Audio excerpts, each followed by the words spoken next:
So I've loved Boards of Canada ever since I was a kid, and recreating Boards of Canada sounds was one of the first things I did when I started getting into music production.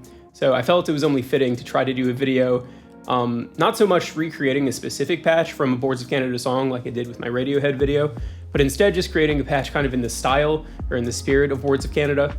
I feel like there are a lot of really interesting things you could say about their sounds that set them apart from other artists. The way that they manage to evoke nostalgia, the way they take traits from older forms of media like tape and vinyl and deliberately incorporate them into their sound design to evoke that sense of nostalgia, I think is really interesting. So I figured today I would try to do the same thing and make a patch in the spirit of Boards of Canada, using some of those techniques of tape emulation, pitch warble, try to capture some of that nostalgic, dreamy atmosphere that they managed to create on all of their songs. And if we're lucky, we might have a special guest.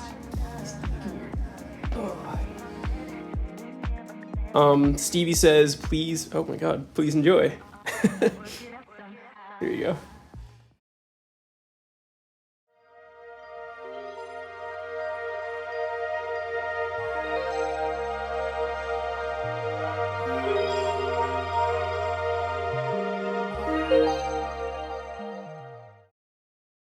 So before I build the patch, I just want to quickly say that I have just released a single called False Spring out on all streaming platforms, where the sound that I'm about to build is featured prominently. It is the core of the track.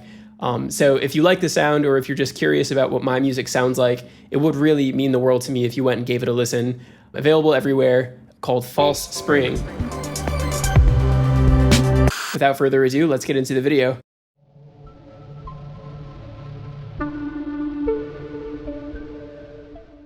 All right, so let's go ahead and take a stab at building this patch. To initialize the patch, I'll hold program and hit compare. That'll start us out with the default patch. And so I think first things first, let's go into the poly menu here and set the polyphony mode to unison 2. And that's gonna have us set up with 2 voices being played per key. And that'll be important later. So moving on, oscillator drift, we'll dial in a little bit. You hear those 2 voices kind of swimming against each other. And then parameter drift, let's dial in some more as well. I think that'll help it feel more analog later on as this starts to kind of change where the filter cutoff is sitting and like LFO rates and stuff like that. Just help it feel a little bit more alive, right?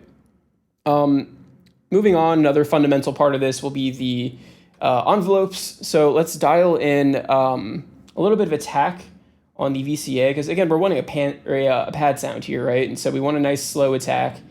But I think for this Boards of Canada type sound, we don't want the filter to be doing the shaping on the attack. We want that just to come from the VCA. So I'll dial in a little attack there. We're gonna have the sustain be all the way up, and then we'll have a nice long release just to see how that sounds.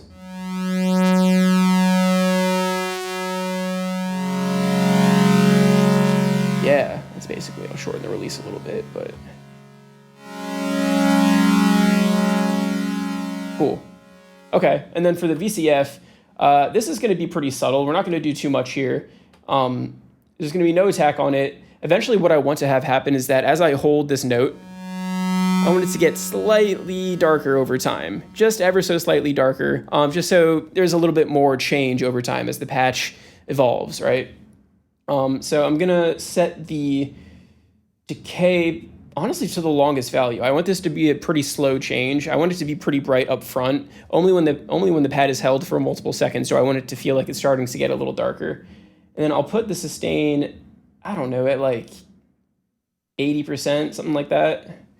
And we're not gonna be able to hear that yet, and eventually I'll set a long release too, but let me just jump ahead and dial this in correctly, because we're going to have the frequency and resonance cutoffs on the VCF set to 0, and then the envelope will be set like somewhere around there, like 75, 80%. Let me listen. Yeah, let's do that for now. All right, so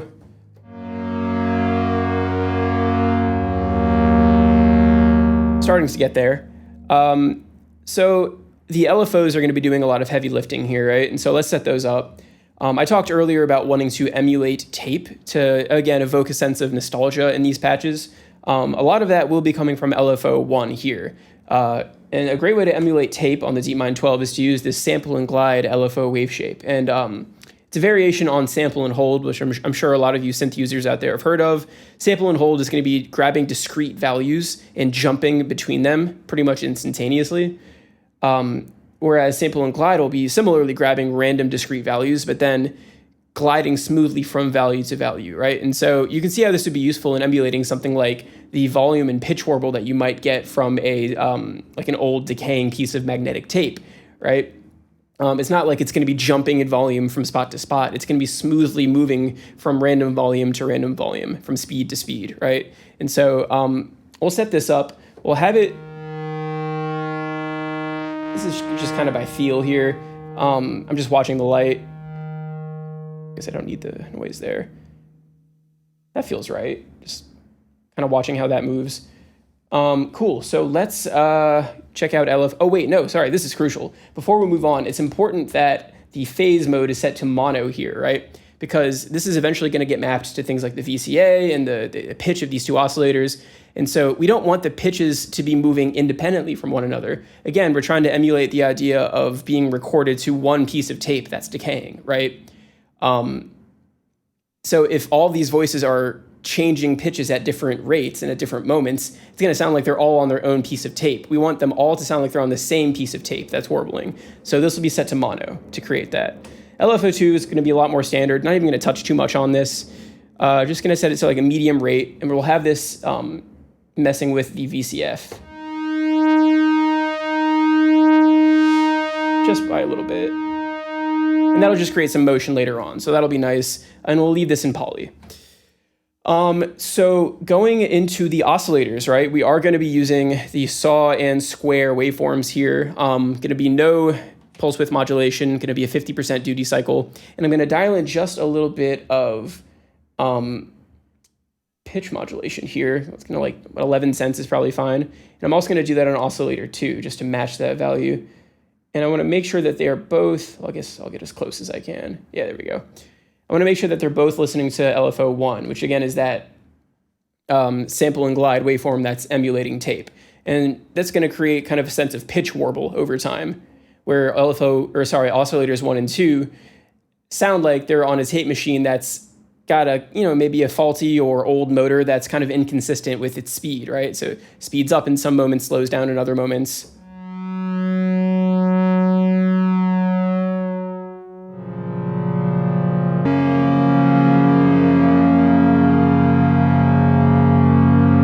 Here, because we have it set to mono, it all moves together, even though we're playing all these different voices.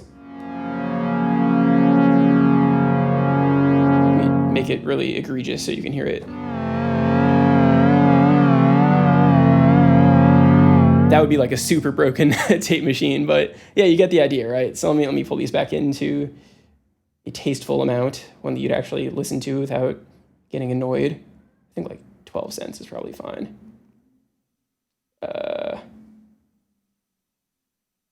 There we go. A little hard to get these into precise values. I guess I could be using the wheel here, but yeah. That's already sounding pretty nice. Very nostalgic, very warm. And again, we are using both of these with pulse width modulation all the way down to make sure it's as rich and warm as possible. If we started adding pulse width or reducing the duty cycle, it'd start to feel a little thin. It's not what we're going for here. Oscillator 2, you already saw, has the same pitch mod source and amount, LFO1. We're going to do no tone mod, and we're going to set the pitch up a fifth. So 7 semitones from, and I'll use the wheel for this, 7 semitones from oscillator 1. And that didn't work for some reason. Is sync on? There we go. There we are. But I want that to be pretty quiet because I want oscillator 2 to kind of feel like an overtone rather than a distinct note that's a fifth above.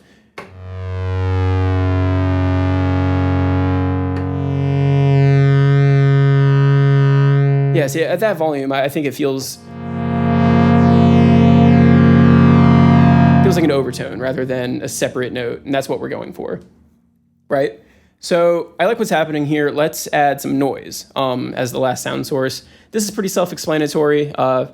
Old tapes are very noisy. That was just kind of part of the medium, right? So I'm going to dial this in.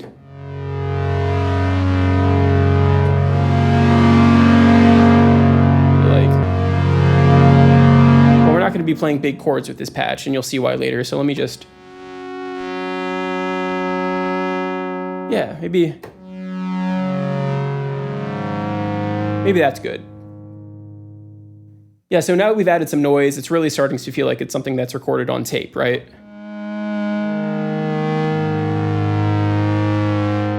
Very nice.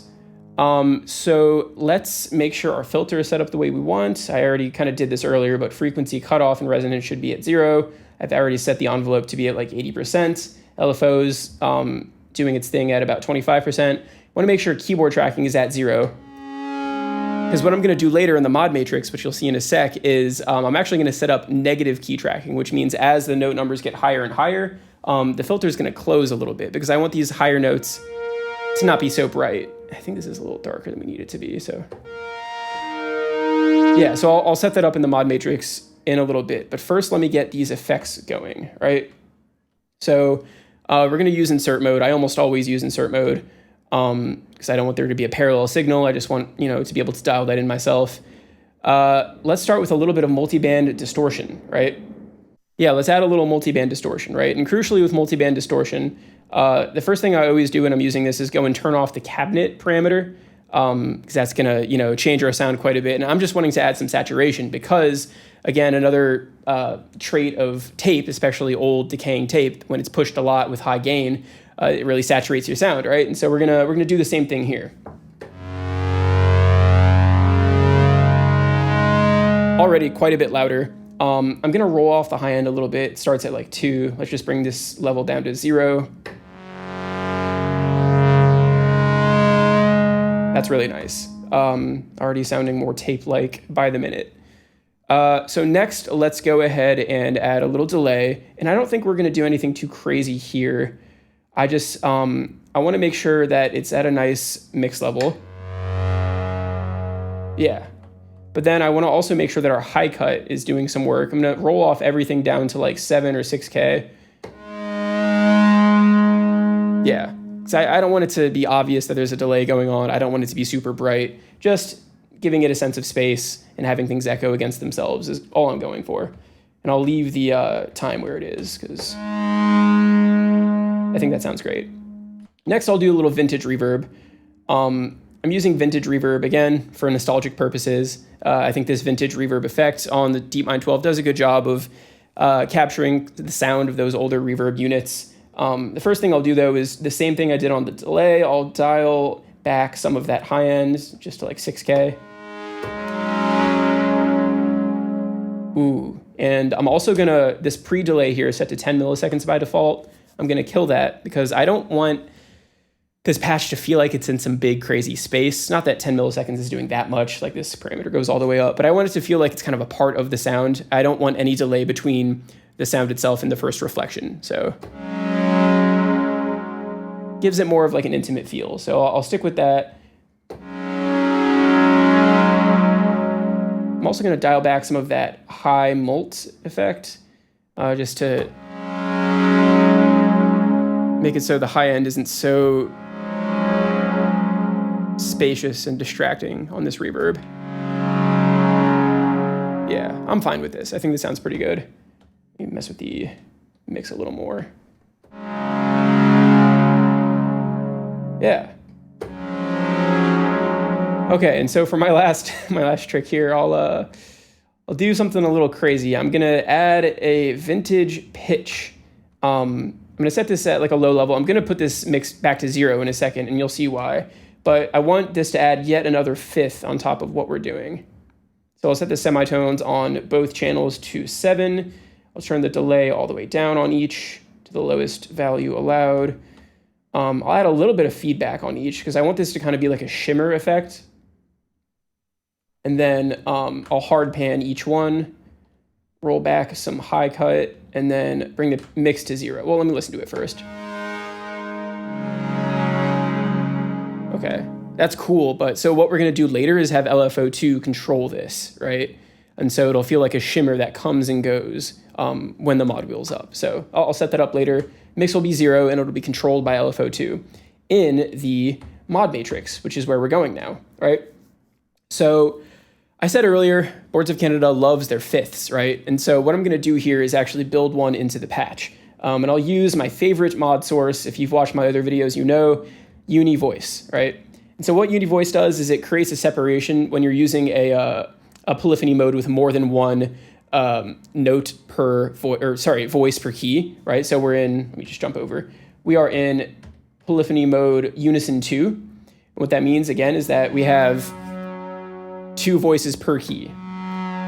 And so with UniVoice mapped to a parameter, it creates a difference between each voice on that parameter by the depth amount, right? So for example, if I were to map it to oscillator 1 and 2 pitch, which I just got to find real quick. Oh, I think I actually missed it. Yeah.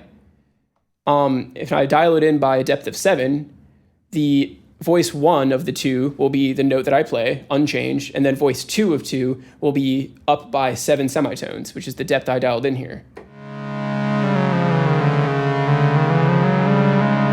Right? So now what's happening is every time I play a key, we're also hearing a second note on the key above it, on the 5th above it. Now I think we're really, really starting to sound like Boards of Canada.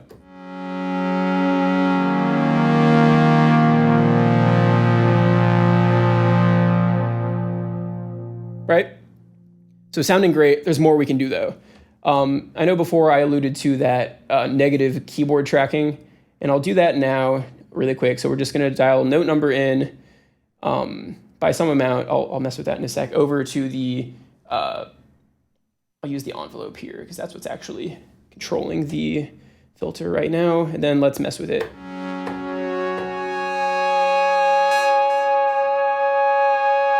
Sorry, I know that was loud.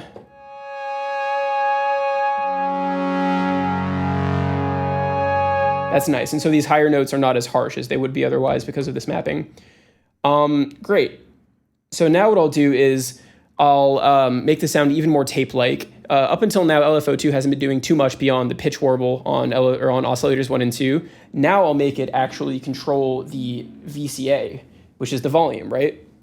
And so we're going to get a nice, here we go, a nice tape wobble effect.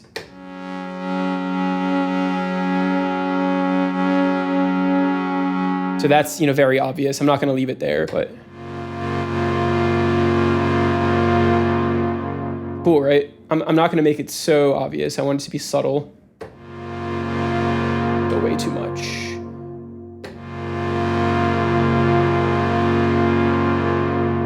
A little more. Yeah. Just below that threshold of perception. So it's something you feel but don't really notice. That's great. Okay.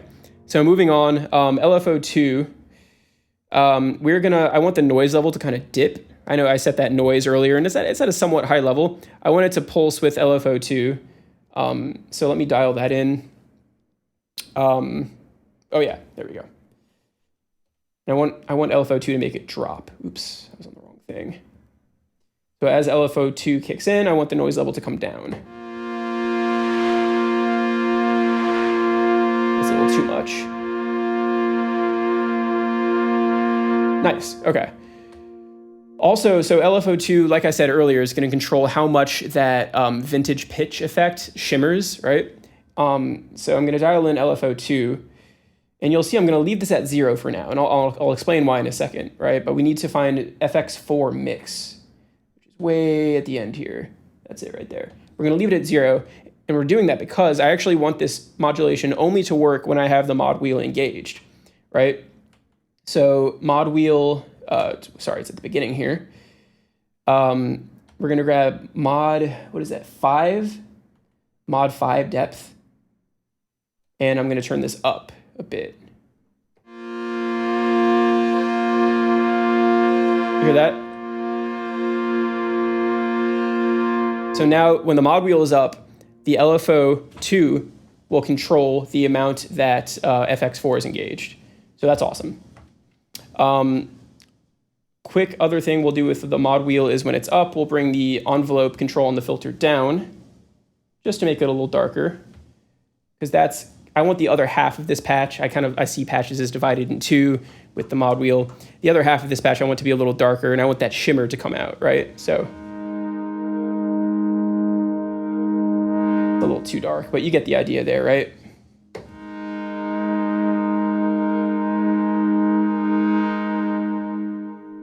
And then last but not least, I want the mod wheel to lengthen the decay, I would say, on the vintage reverb that we've chosen, right? So let's find FX3 decay, right?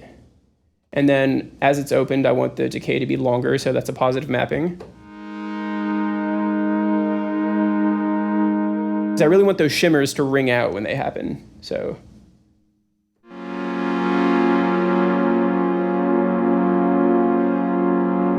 That's cool.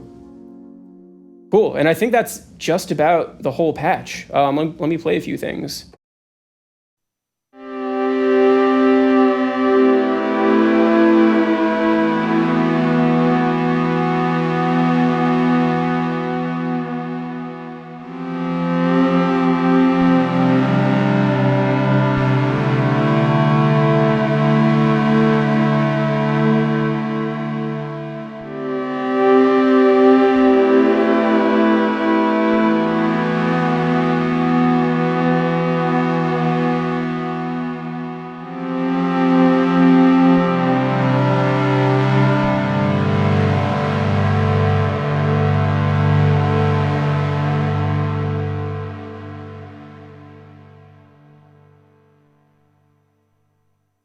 Once again, if you liked the sound, don't forget to go check out my single, False Spring, on your favorite streaming platform that features this sound prominently throughout the track. Again, it would really mean a lot if you checked it out. So thanks again for watching, and have a great rest of your life.